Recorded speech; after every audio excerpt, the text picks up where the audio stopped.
Hello everyone. आज हम teaching of value के अंतर्गत मूल्यों का एकीकरण पढ़ेंगे। यह क्या है?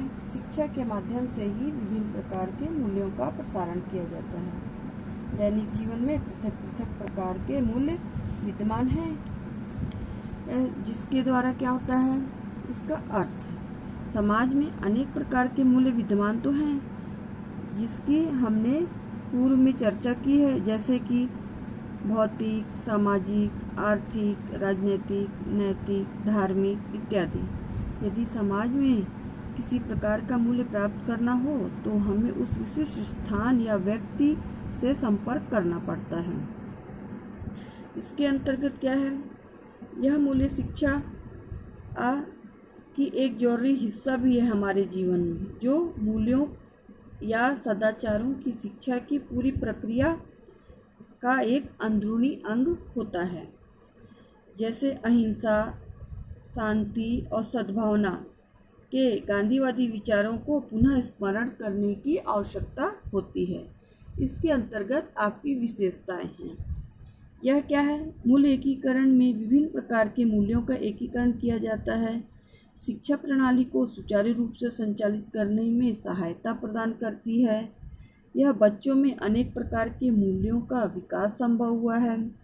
पालकों में विद्यालय एवं शिक्षा प्रणाली में विश्वास में वृद्धि हुई है और शिक्षा व्यवस्था की प्रभावशीलता में भी वृद्धि हुई है।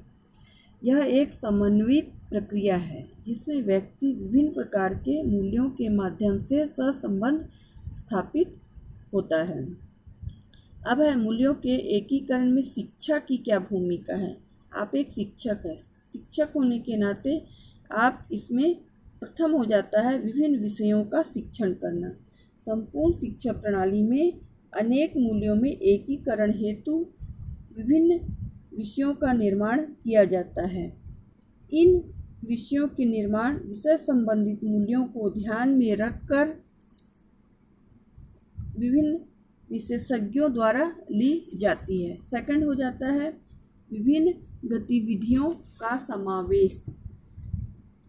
जैसे हम अपने दैनिक जीवन में विभिन्न प्रकार की गतिविधियां के कार्य करते हैं। इसमें है सैद्धांतिक विधियों के साथ साथ अनेक प्रकार की गतिविधियां, जैसे नाटक का मंचन के दौरान अनेक प्रभाव के रूप में हम वीरता, स्वार्थ, अभाव, परिश्रम, सहकारिता, सेवा भाव इत्यादि का विकास बच्चों में होता है और यही मूल्यों का एकीकरण के रूप में है। नेक्स्ट हो जाता है पृथक विषय के रूप में। इस विषय में समाज में व्याप्त विभिन्न प्रकार के मूल्यों एवं अवमूल्यों एकीकृत रूप में प्रस्तुत किया जा रहा है। नेक्स्ट हो जाता है शिक्षक के द्वारा मार्गदर्शन।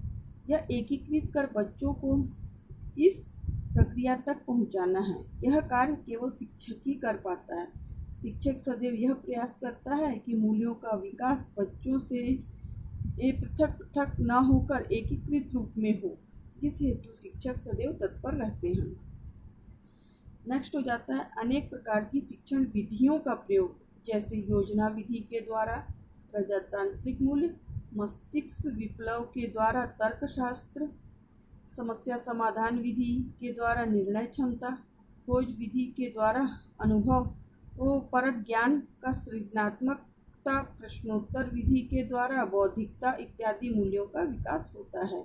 नेक्स्ट हो जाता है भिन्न भिन्न अनुशासन पद्धति का प्रयोग। शिक्षक के द्वारा अनेक अनुशासन प्रणाली, जैसे दमनात्मक, मुक्त्यात्मक, प्रभावात्मक, सामाजिक समझदारी, रचनात्मक, प्रतिबंधनात्मक एवं उपचारात्मक विधियों का प्रयोग किया जाता है।